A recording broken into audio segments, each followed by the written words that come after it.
Hello বন্ধুরা, welcome back to my channel. আমি আলিপুরদুয়ার ছোট্ট গ্রাম থেকে আত্রি বর্মন ছোট্ট একটা ভিডিও নিয়ে চলে আসলাম তোমাদের সামনে। কেউ স্কিপ করবে না, সম্পূর্ণটা দেখতে থাকো, বুঝতে পারবে। ভিডিওটা সম্পূর্ণটা দেখলে অনেক ভালো লাগবে। তো চলো, এটা হচ্ছে সকাল সকাল টাইমেই। তো সকাল বলতেও সকাল বলবো না, মনে করো 9:30 10টা। তো দেখো, আমি এখানে ধান মেলে দিয়েছি, ধান শুকাচ্ছি, যেহেতু ধান সেদ্ধ করেছি। তো আমরা তো গ্রামের বন্ধুরা, গ্রামের মেয়ে, গ্রামের বউ, সব কাজই আমাদের করতে হয়। তো এখানে দেখো, আমি তারপর আমার ভাসুরের ছেলে, ওরা সবাই এখানে খেলা করছিল, আর এদিকে আমি ধান শুকাচ্ছিলাম। তো তোমাদেরকে একটু পরিবেশটাও দেখিয়ে দিলাম। দেখো পরিবেশটা কীরকম ছিল। মোটামুটি 10টা বেজে গেছে বন্ধুরা। তো এই যে আমার অবস্থা, আমার কিন্তু চান ফান করা, পুজো দেওয়া সব কমপ্লিট হয়ে গেছে। সব কিছু তো আর ক্যামেরাতে দেখাতে পারি না বন্ধুরা, কিছু কিছু দেখানোর চেষ্টা করি। আর সংসারে, প্রত্যেকটা সংসারে এত কাজ থাকে, এত কিছু ক্যামেরা করা আমাদের একদমই সম্ভব না। কারণ কি বলো তো, আমরা তো একা হাতে কাজ করি, একা হাতে ক্যামেরাটা অন করি। তাই কেউ যদি ক্যামেরা করে দেওয়ার মতো থাকতো, অবশ্যই আমরা অনেক কিছু শ্যুট করতে পারতাম এবং আমরাও শীঘ্রই ভাইরাল হয়ে যেতে পারতাম। তো এই যে আমাদের বাজার নিয়ে এসেছে। তো বাজারের দিন ছিল, বাজার মোটামুটি সপ্তাহে 3 দিন তো বাজার করাই হয়, তাছাড়া প্রত্যেক দিনেই বাজার মানে আনতেই থাকা হয়। তো এই যে শীতকালের সবজি দেখতেই পাচ্ছো, গ্রামে বাড়ি হওয়ার সত্ত্বেও বথুয়া শাক কিনে খেতে হয়। কি আর করার, আমাদের দিকে না কেউ সবজি করে না জানো। আলু ক্ষেত, গম ক্ষেত, এসব খেতে, ভুট্টা ক্ষেত, এসব খেতে না প্রচুর বথুয়া শাক হয়। কিন্তু এই যে কেউ করে না, গ্রাম থাকলে কি হবে, সবজি তো করে না, পাবো কোথায়, তাই কিনেই নিয়ে এসেছে। অফ ক্যামেরাতে কলের পাড় থেকে মাছগুলো সুন্দর করে ধুয়ে নিয়ে এসেছি, মাছের গায়ে লবণ হলুদ ছিটিয়ে দিয়েছি। রান্না বসাতে হবে তো বন্ধুরা, সকালে পুজো আচ্চা দেওয়া, সকালের টিফিন বানানো, ওগুলো তো সব অফ ক্যামেরাতে হয়েছে। আর এই যে ছিল মাছের তেল।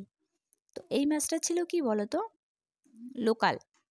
লোকাল বলতে এই মাছটা না, লোকাল যে ডিঘির রুই মাছ হয় না, তো সেই লোকাল ডিঘির রুই মাছ। তাই মাছগুলো এরকম মানে একটু কোচকা লেগে গেছে। তো এই যে দেখো, বথুয়া শাক ভাজি, কি সুন্দর মাছ ভাজি। কে কে শাক ভাজি খেতে ভালোবাসো অবশ্যই বলবে কমেন্ট করে। আমার তো মাছ, চিকেন, মাটন যাই বলো না কেন, শাক খুব খুব ফেভারেট। তো পাওয়া যায় না গো বন্ধুরা, কিনে খেতে হয়। বললামই, হতে পারে গ্রামে, কিন্তু সব কেনা, সব। জলটাও কেনা, কারণ জলটা মোটর দিয়ে বের করা হয়, তো মনে হয় জলটাও কেনা। তো এই যে তেলটা দেখেছিলে না, তেলটা করেছি বেগুন দিয়ে, খুব সুন্দর হয়েছিল খেতে জানো। শীতকালে মাছের তেল খেতে কিন্তু আমি খুব ভালোবাসি। তোমরা কে কে মাছের তেল খেতে ভালোবাসো অবশ্যই বলবে। গরমকালে না আমার মাছ, মাংস, চিকেন, মাটন কিছুই ভালো লাগে না বন্ধুরা জানো। শীতকালে মনে করো এই মাছের তেলটা একটু ভালোই খাই। তো এই যে ফুলকপি আলু ভাপিয়ে নিলাম, এখন আমি সবজিটা বসিয়ে দিব। তোমরা দেখে ভাবছো যে দিদিভাইয়ের কড়াইয়ের তো কানগুলোই নেই। আরে বন্ধুরা, আমার কড়াই রয়েছে ঘরে, নিরামিষ না আমিষ।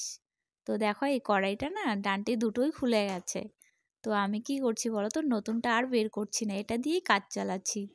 তো আমরা ঘরের বউরা, মেয়েরা এরকমই হই, মানে যতদিন মানে কাজ চালানো যায় ততদিন আমরা চালিয়ে নেই, মানে আমাদের জিনিসের প্রতি এতটাই একটা মায়া।